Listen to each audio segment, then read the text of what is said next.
आप सबको जय मसीह की।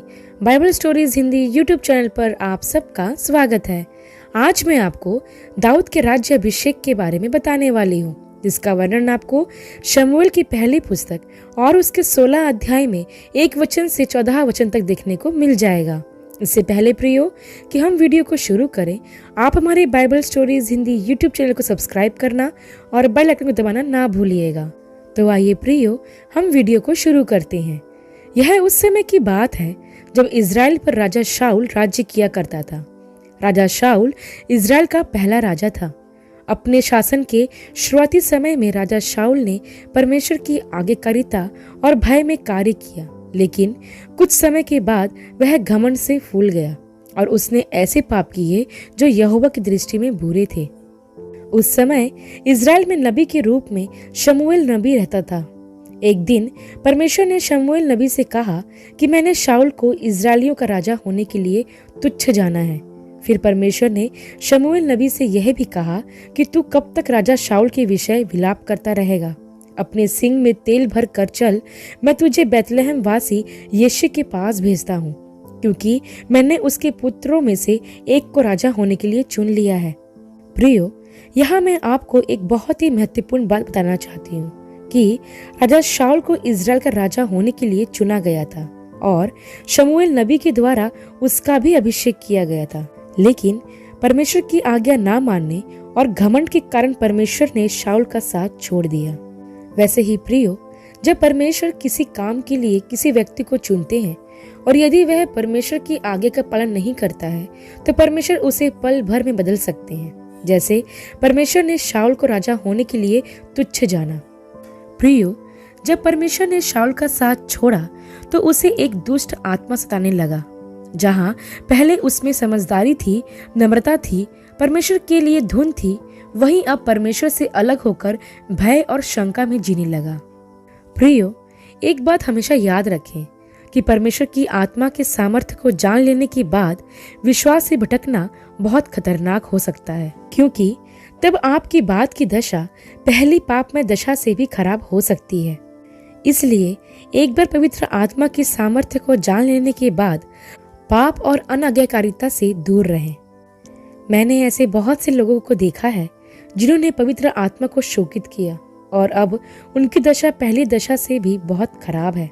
इसलिए जहां तक हो सके परमेश्वर की आज्ञाकारिता में उसको प्रसन्न करने वाला जीवन व्यतीत करें। तब हम आगे देखते हैं प्रियो कि जब परमेश्वर ने शमूएल को बैतलहम जाने को कहा तो शमूएल कहने लगा, मैं कैसे जा सकता हूँ? यदि शाऊल को यह बात मालूम पड़ेगी कि मैं बैतलहम जा रहा हूँ तो वह मुझे मार डालेगा। तब यहोवा ने शमूएल से कहा कि एक बछिया अपने साथ ले जा और कहना कि मैं यहोवा के लिए यज्ञ करने को आया हूँ, और उस यज्ञ पर यिशै को न्योता देना।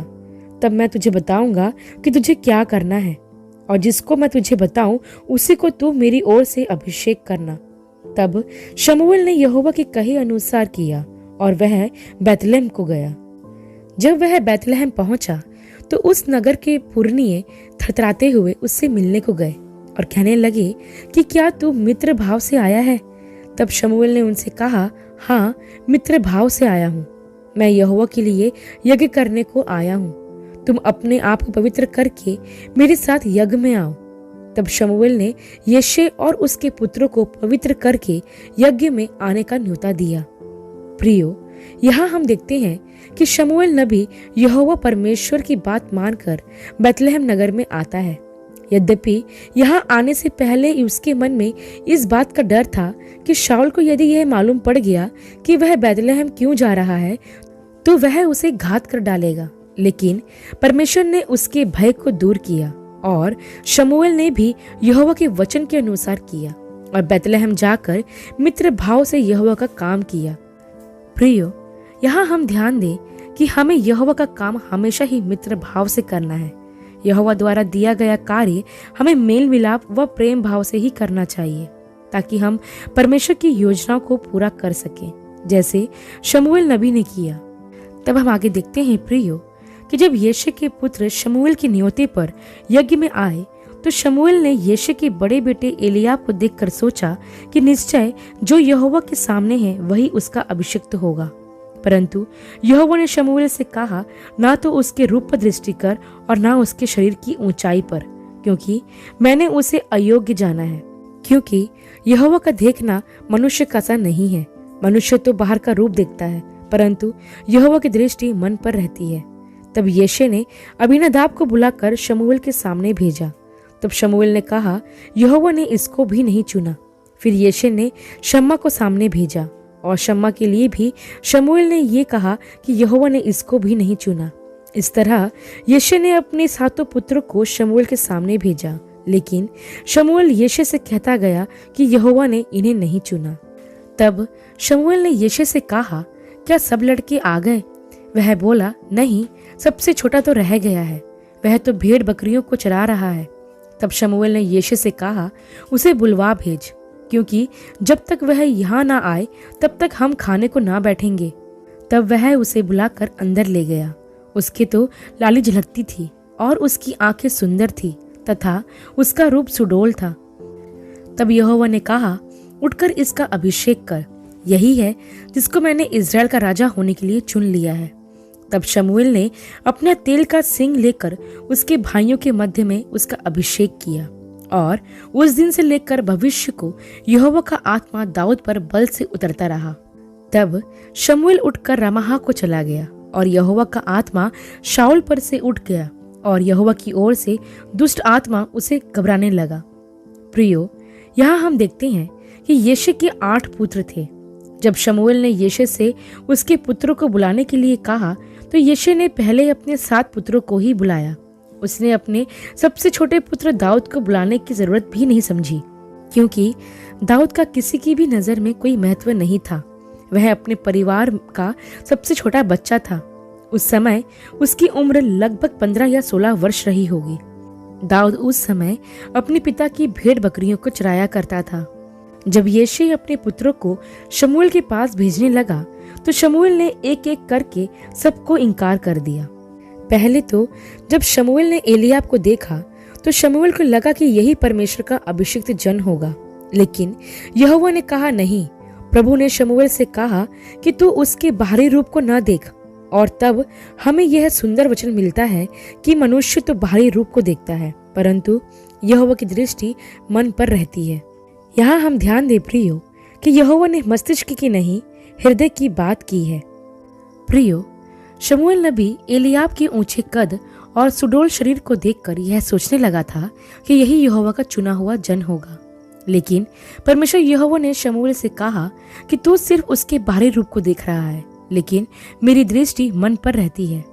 प्रियो, परमेश्वर ऐसे ही लोगों की तलाश करता है जिनके हृदय परमेश्वर के प्रति पूरी तरह से समर्पित होते हैं। जब दाऊद का राज्य अभिषेक हुआ, उस समय वह जवान भी नहीं हुआ था। वह अपने से बड़े भाइयों से ज्यादा होशियार भी नहीं था।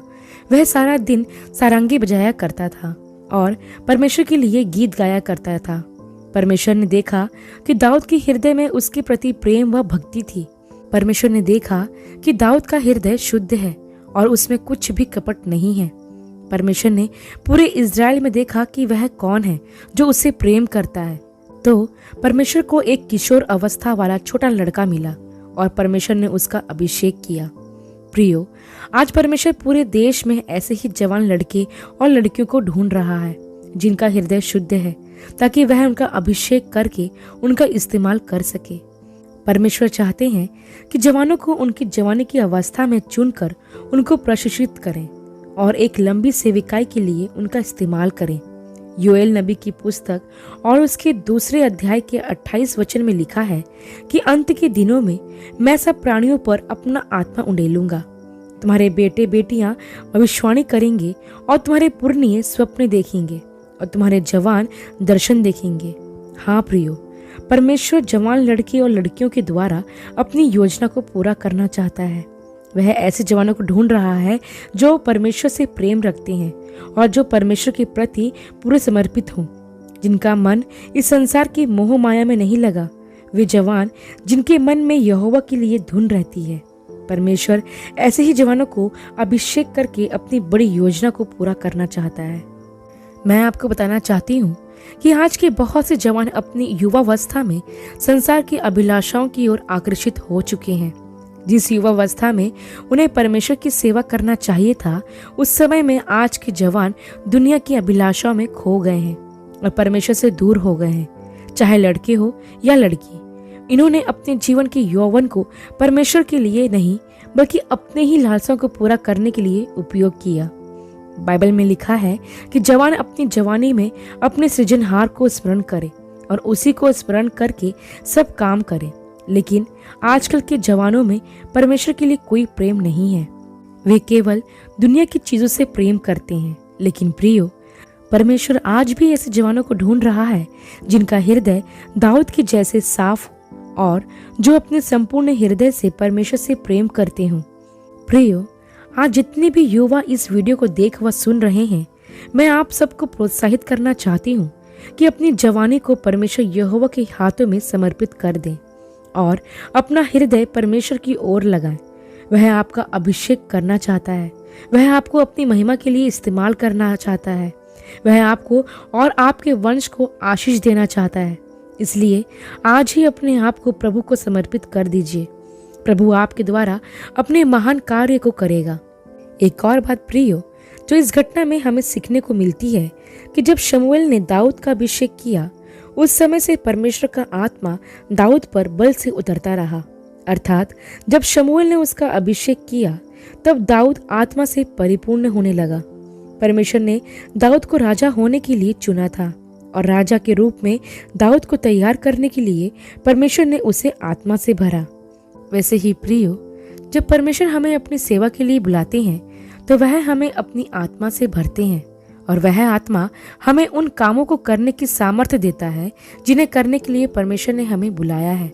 जैसा प्रभु यीशु ने अपने चेलों से कहा था कि जब पवित्र आत्मा तुम पर आएगा तब तुम सामर्थ्य पाओगे। हाँ प्रियो, परमेश्वर हमें अपना आत्मा देना चाहता है ताकि उस आत्मा की सामर्थ्य से हम शैतान का सामना कर सकें। प्रियो, याद करें कि जब प्रभु का आत्मा दाऊद पर उतरा तो वह गोलियत का सामना करने से भी नहीं डरा। वैसे ही प्रियो, परमेश्वर का आत्मा इस संसार की गोलियत का सामना करने की सामर्थ्य प्रदान करता है ताकि हम उसे हरा सके। प्रियो, हमारी तरह दाऊद भी सामान्य परिवार में पैदा हुआ। उसने कभी नहीं सोचा था कि वह कभी राजा बनेगा, लेकिन परमेश्वर ने उसे चुना और उसे राजा बनाया। वैसे ही प्रियो, परमेश्वर आपको भी स्वर्ग स्थानों का राजा बनाना चाहता है। वह आपसे ऐसा काम करवाना चाहते हैं जिसके बारे में आपने कभी सोचा भी नहीं होगा। हो सकता है कि आपको लग रहा हो कि मैं तो एक साधारण मनुष्य हूँ, मुझ में कोई योग्यता नहीं है, मैं दूसरों से बेहतर नहीं हूँ या मैं परमेश्वर के लायक नहीं हूँ। तो प्रियो, मैं आपको बताना चाहती हूँ कि यिशै का और उसके बेटों का दाऊद के लिए यही विचार था। उन्हें लग रहा था दाऊद तो अभी छोटा है, नादान है, नासमझ है, वह कैसे राजा बन सकता है। इसलिए तो यिशै ने उसको बुलाने तक की कोशिश नहीं की। लेकिन जब यहोवा ने यिशै के सातों बेटों को इनकार कर दिया, तब यिशै ने दाऊद को बुलाया और फिर यहोवा ने दाऊद के लिए कहा कि यही है, इसी का अभिषेक कर। प्रियो, हो सकता है कि दुनिया वाले, परिवार वाले या फिर आप स्वयं अपने आप को अयोग्य समझते हो, लेकिन यदि आपका हृदय परमेश्वर की दृष्टि में साफ है तो परमेश्वर आपको योग्य बनाएगा। क्योंकि वचन में लिखा है कि परमेश्वर ने जगत के मूर्खों को चुन लिया कि ज्ञानियों को लज्जित करें, और परमेश्वर ने जगत के निर्बलों को चुन लिया है कि बलवानों को लज्जित करें। और परमेश्वर ने जगत के नीचों और तुच्छों को, वरन जो है भी नहीं, उनको भी चुन लिया कि उन्हें जो है व्यर्थ ठहराए। प्रियो, आप कभी अपने आप को मूल्यहीन ना समझें। परमेश्वर की दृष्टि में आप अनमोल हो और परमेश्वर आपका उपयोग अपनी बड़ी महिमा के लिए कर सकता है। अंत में मैं आपको बताना चाहती हूँ प्रियो, कि दाऊद परमेश्वर के मन के अनुसार एक व्यक्ति था। दाऊद की तरह शाऊल भी अभिषिक्त था और आत्मा से भरा गया था। शाऊल ने शुरुआत भी अच्छी की थी, इसलिए परमेश्वर ने उसके सफल होने के लिए सब कुछ दिया। लेकिन अंतर क्या था? अंतर हृदय का था। शाऊल का हृदय परमेश्वर के साथ ठीक नहीं था और इसलिए परमेश्वर ने शाऊल को त्याग कर दाऊद को राजा बनाया। प्रियो, परमेश्वर के मन के अनुसार व्यक्ति होने का अर्थ है निष्पाप और धर्मी होना, परमेश्वर की खोज करना और उसके प्रति आज्ञाकारी होना। परमेश्वर पर दृढ़ विश्वास होना और सबसे महत्वपूर्ण आपका हृदय परमेश्वर की आराधना का स्थान होना चाहिए। दाऊद की तरह दिल से परमेश्वर की आराधना करने वालों को परमेश्वर आज खोज रहा है। परमेश्वर आपको राजा बनाना चाहते हैं। क्या आप तैयार हैं? आशा करती हूँ प्रियो, दाऊद के राज्य अभिषेक पर किया गया यह अध्ययन आपके लिए आशीषमय रहा होगा। अगली वीडियो में एक नए विषय के साथ आप सबसे फिर मुलाकात होगी। तब तक के लिए आप सबको जय मसीह की।